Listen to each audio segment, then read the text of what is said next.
On a single night in June, one German-built gun system shot down 12 separate aerial targets, 11 drones and a cruise missile, before that engagement was even over. Not a missile battery, not a fighter jet, a gun. If that sounds like something out of the Cold War, you're not entirely wrong, because the core idea behind it genuinely is old, dating back decades to systems built to shoot down aircraft the same brute force way. What's new is everything wrapped around that old idea. The radar doing the targeting, the ammunition that thinks for itself mid-flight, and the sheer number of cheap, expendable drones it's now being asked to shoot down, night after night, in Ukraine. Here's the system behind that headline. A full Skynex battery is built from up to 4 35mm gun units, a command post, and a dedicated radar station, all networked together through a shared battle management system. Each gun fires at 1,000 rounds a minute, out to an effective range of about 4 kilometers. But the real trick isn't the rate of fire, it's the ammunition. Skynex uses programmable airburst rounds. As each shell leaves the barrel, it's given an exact detonation time, calculated from the target's measured range, altitude, and speed.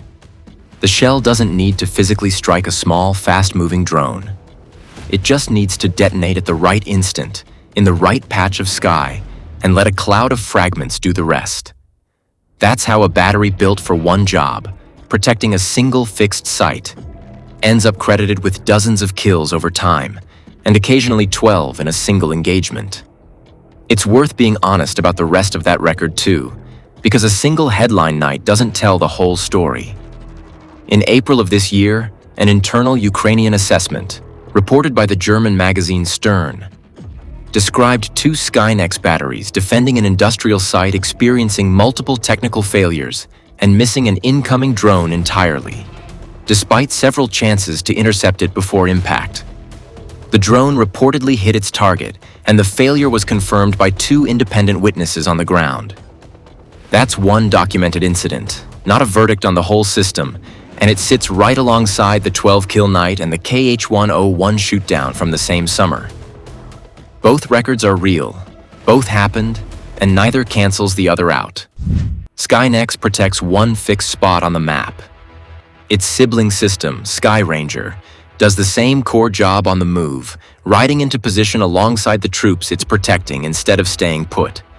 Built by the same manufacturer, Skyranger takes essentially the same 35mm gun and airburst ammunition and mounts it in a compact turret on top of an armored vehicle. The Boxer, the Lynx, even a Leopard 2 chassis, depending on what a given army already operates. A lighter 30mm version trades a bit of range for weight and speed of traverse, and can also carry short-range guided missiles alongside the gun for extra reach against faster or higher-flying targets. Germany has ordered 30 of these on the Boxer platform alone. Austria and Hungary have placed their own orders, and it's now part of Europe's broader Sky Shield air defense initiative. The same underlying idea as Skynex, just no longer tied to one location. Both of those systems trace back to an older sibling. Sky Shield, the stationary system that established this whole product family in the first place, years before either Skynex or Skyranger existed.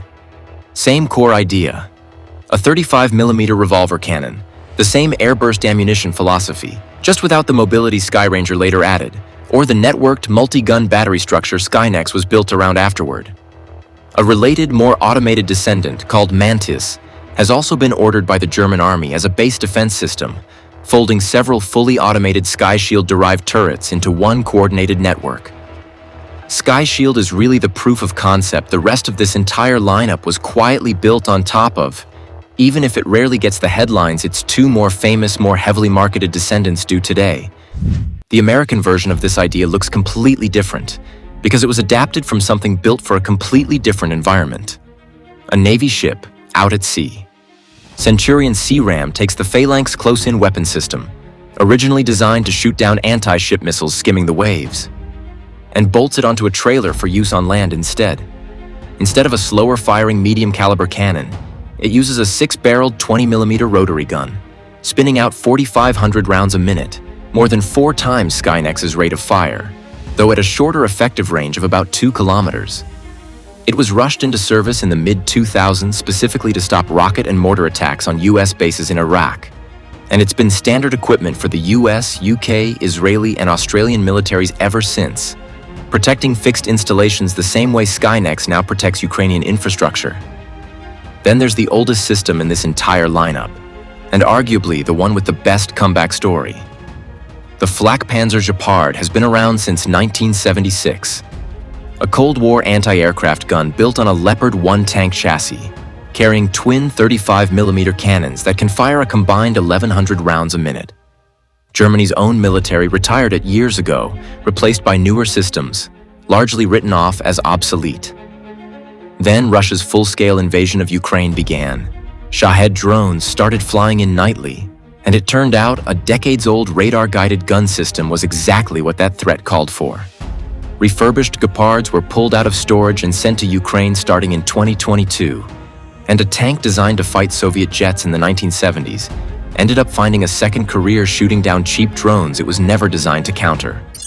So, 5 systems, 1 shared idea. Point a radar-guided cannon at the sky, load it with ammunition smart enough to detonate at exactly the right moment, and let a wall of fragments do what a missile would otherwise need to do at 10 times the cost. None of these systems is meant to work alone. Every account coming out of Ukraine describes layered air defense, missiles for the biggest threats, electronic warfare to jam what can be jammed, and guns like these for everything else, especially the cheap, numerous threats that would otherwise bankrupt a missile stockpile 1 intercept at a time. A gun shooting down a cruise missile still sounds almost unbelievable. 12 kills in 1 engagement is proof it isn't.